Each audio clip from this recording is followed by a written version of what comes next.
Vegeta spent his entire life trying to prove he was above everyone else. And somehow, that became the reason he suffered more than anyone else in the series. Not because he was weak. Not because he lacked talent. But because pride can slowly turn into a prison without you realizing it. That's what makes Vegeta one of the most human characters in anime.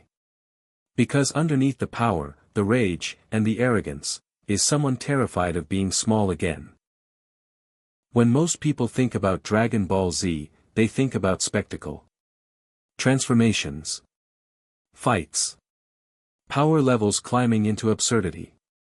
But Vegeta's story was never really about becoming stronger. It was about becoming someone capable of being loved without needing to dominate everyone around him first. And that's a much harder transformation. When we first meet Vegeta, he's cold, violent, and emotionally unreachable.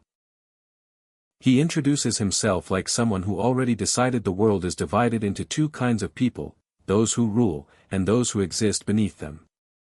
At face value, it just looks like arrogance. The classic rival character. The prince who thinks he's superior. But that's not what this story is really about. Because Vegeta's pride doesn't come from confidence. It comes from humiliation, loss, and surviving a childhood where weakness meant death. And once you understand that, almost every decision he makes starts feeling painfully recognizable. The first scene that reveals this is the way he reacts to Goku surpassing him. On the surface, it's frustration. A rival refusing to lose. But psychologically, it's much deeper than competition. Vegeta was raised to believe his worth was inherent. He was royalty. Elite by birth. Superior by destiny. Then Goku appears. Someone lower class, carefree, emotionally open, a person who trains not out of insecurity, but joy. And that completely destroys Vegeta's worldview. Because if Goku can surpass him through discipline, kindness, and persistence, then maybe superiority was never guaranteed in the first place. That realization terrifies him. Most people have experienced some version of this. You spend years building an identity around being the smart one, the talented one, the strong one, or the independent one. Then someone effortlessly challenges the thing you built your entire self-worth around. And suddenly it's not just failure. It feels like annihilation. That's why Vegeta's anger feels so real. Because it's the anger of someone whose identity keeps collapsing in front of him. And then comes one of the most important moments in his entire arc, the Majin Vegeta sacrifice. At face value, it looks heroic. A villain finally becoming good. But psychologically, this scene is devastating. Before this moment, Vegeta spends the entire arc trying to reclaim an older version of himself. He allows darkness back into his heart because he thinks his compassion made him weaker. Because a lot of people secretly believe vulnerability is corruption. That love softens you. That connection weakens ambition. That caring makes you lose your edge.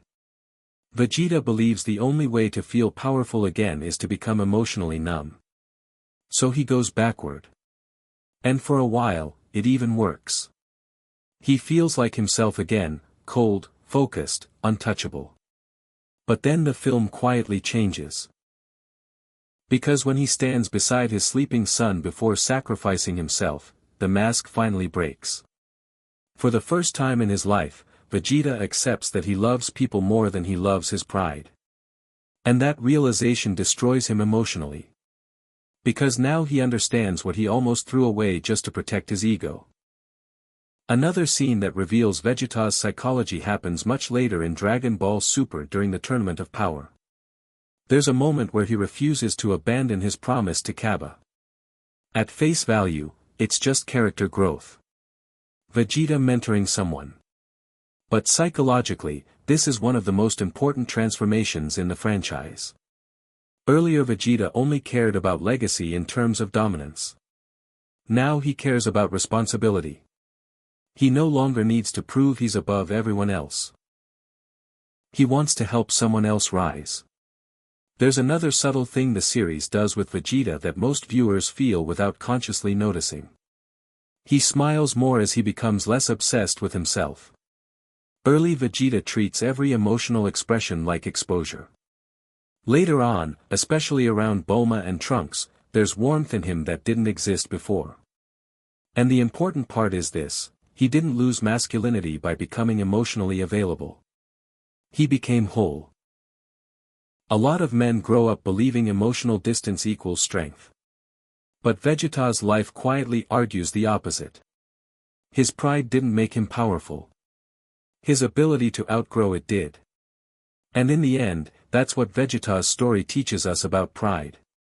Pride is not always loud. Sometimes pride is refusing help, refusing vulnerability, refusing forgiveness, or refusing to admit you're hurt. Sometimes pride sounds like, "I don't need anyone." When the truth is, you desperately do. Vegeta survived because he eventually stopped fighting that truth. He finally became strong enough to stop needing to feel superior. And that might be the most difficult transformation any person can go through.